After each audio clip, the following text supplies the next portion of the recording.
सरफरोशी की तमन्ना अब हमारे दिल में है, देखना है जोर कितना बाजुएं कातिल में है। इसका मतलब होता है दोस्तों कि सर कटाने की जो तमन्ना, जो चाहत हमारे दिल में है, क्या हमें झुकाने वालों में भी उतनी ताकत है जो हमें झुका सके। नमस्कार दोस्तों, मैं हूं अभिनव सिंह और आज भारत के राष्ट्रपुत्र शहीद आजम भगत सिंह की कहानी। उनकी कहानी किसी फिल्मी से कम नहीं है, हालांकि उस पर कई सारी फिल्में भी बन चुकी हैं, लेकिन आज मैं आपको कम समय में उनकी पूरी कहानी बताने वाला हूं। ये कहानी आपके दिलों में आग लगा देगी। शुरुआत करेंगे उनके जन्म से।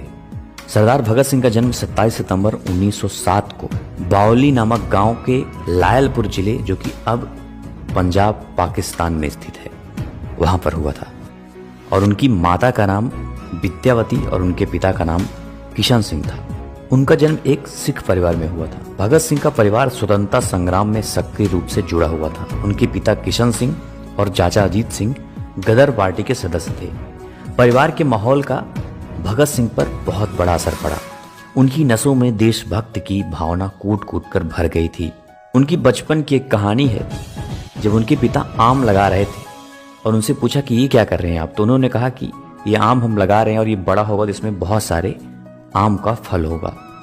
ये देख के भगत सिंह उसके दूसरे ही दिन एक बंदूक अपने खेतों में बो रहे थे।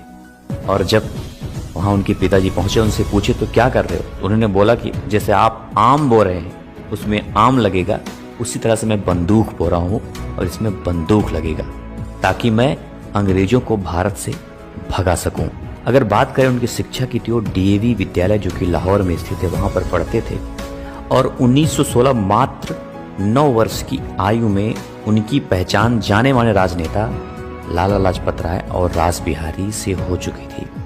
उस समय पंजाब राजनीतिक रूप से काफी उत्तेजित हुआ करता था। बात है 13 अप्रैल 1919, जब भगत सिंह मात्र 12 वर्ष के थे। उस समय जलियांवाला बाग हत्याकांड हो जाता है। उस हत्याकांड में लोग अपनी जान बचाकर कुआं में कूद गए थे, लेकिन अंग्रेजों ने कुएं के अंदर भी गोलियां चलवा दी थी।